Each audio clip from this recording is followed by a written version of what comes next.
mas a gente está passando por uma transição aqui no Brasil que já está muito consolidada em outros lugares, que é a última que eu quero falar, que é o gerencialista. E esse eu vou ter que ser cauteloso, porque eu literalmente escrevi um livro falando muito sobre o ethos gerencialista.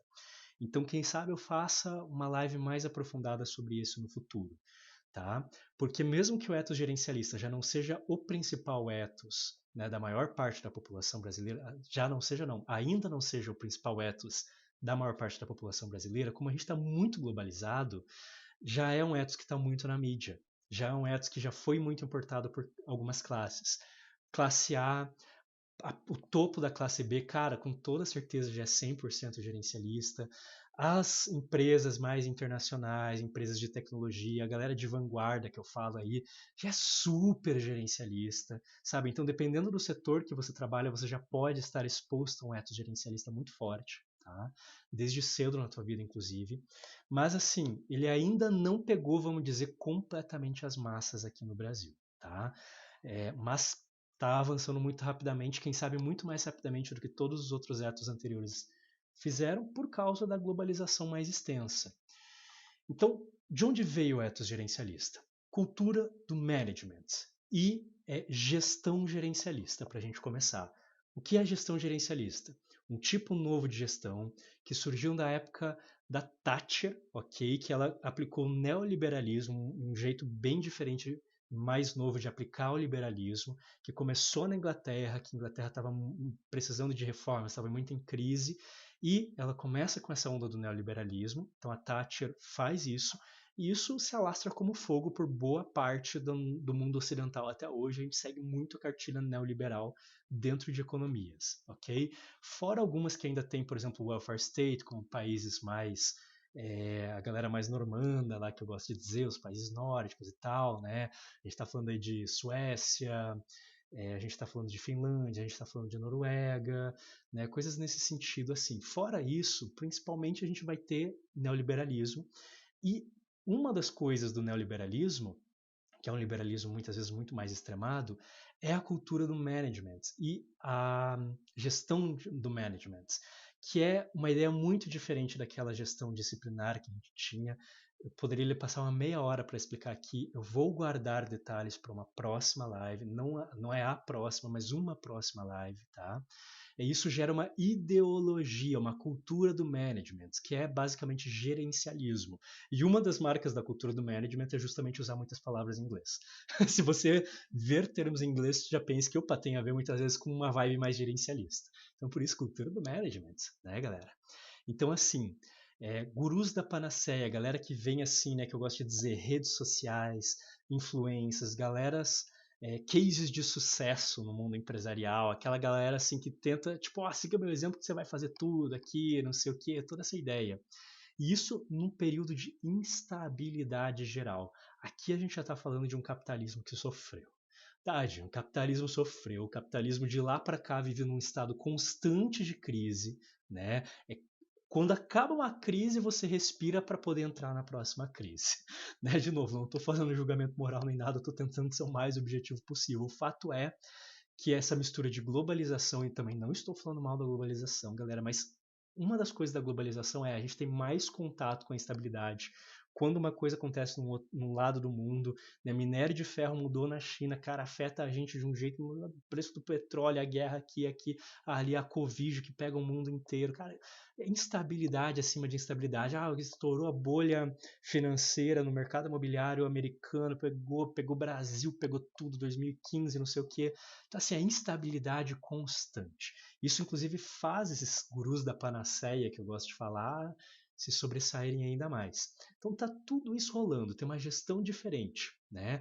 Uma gestão que transforma o mundo do trabalho de um jeito diferente. As empresas mais de ponta já estão utilizando a roda dessa gestão.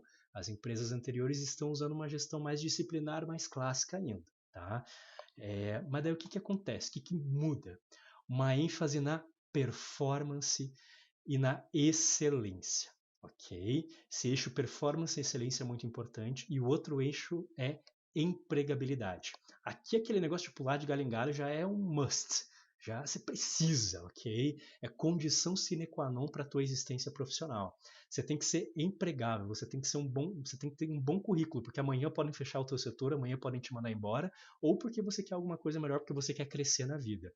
Então você tem que estar sempre muito empregável, seja um portfólio, um currículo, isso, aquilo. Você precisa investir muito na tua capacitação o tempo inteiro, a meritocracia ao máximo, meritocracia que começa lá antes, e a ideia de performance e excelência. Você não precisa ser bom, você precisa ser o melhor. É uma competição absoluta onde todo mundo está competindo com você. Os laços, né, se tornam muito fragilizados. Você tem que ter uma ótima performance. Você deve entregar sempre mais em menos tempo, com menos recursos e sempre melhor, ok? Essa é a bola da vez. E aí a gente tem um foco muito grande na mudança, né? Não é mais estabilidade. O foco está na mudança. A carreira se faz caminhando, cara. Se você passar por 2, 3 mudanças de carreira, transições de carreira na tua vida, cara, fechou. Então, foco na mudança, na ideia de carreira, não mais naquela ideia de emprego, né? E nos resultados. Você sempre precisa estar me entregando resultados. Não importa o que você fez ontem, importa o que você pode fazer por mim agora, ok? O empreendedorismo é essencial e a responsabilidade é total. A ideia de que aquele self-made man que a gente estava falando é extremo aqui. Você é responsável pelos seus fracassos e pelos seus sucessos. Nada justifica fora você. Como eu falei, uma ideia super exagerada e irreal, mas o empreendedorismo é essencial a ponto de que a gente precisa fazer uma empresarização da vida. Ok? A gente trata a nossa vida numa ideia de mensuração de riscos, de investimentos, até o tempo livre começa a ser muito contabilizado, é tudo uma empresarização. É como se todo mundo fosse PJ, mesmo sendo CLT, só que sem ser PJ muitas vezes, sabe? Você é um. E aí, por isso, o termo gerencialista. Você é gerente, você gerencia a tua própria vida, a tua própria carreira e tudo mais. Você tem que ter mentalidade de gerente, ok? De manager, né? E a falta de limites. A gente começa a se desrespeitar pra caramba. É sempre o melhor, tem que ser essencial e tudo mais. Cara, isso aqui é... Eu preciso ser um empreendedor high stakes e tudo mais, e aquela coisa e tudo mais. E a altíssima associação com identidade. Você tem que vestir a camisa da empresa, bateu a meta, dobrou a meta. Se você olha para os objetivos da empresa, esses são os seus objetivos de vida a partir de agora, pelo menos até você mudar de empresa ou ser mandado embora, porque a descartabilidade é gigantesca.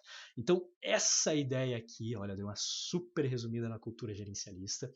Vou falar em mais detalhes numa próxima, mas essa é a última, tá bom? Não vou me delongar mais.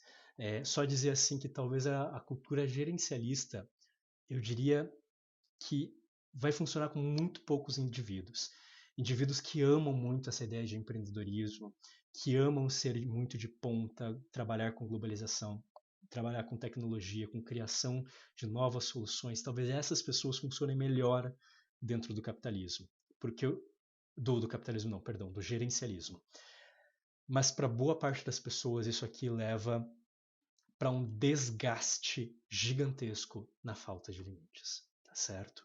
Então tem um lado positivo para algumas pessoas, que isso pode ser muito apaixonante para algumas pessoas que se dão bem com isso, que querem essa carreira frenética. Porém, para boa parte da população vai fazer muito mal em vários outros sentidos e que eu vou explorar em mais detalhes em uma live futura.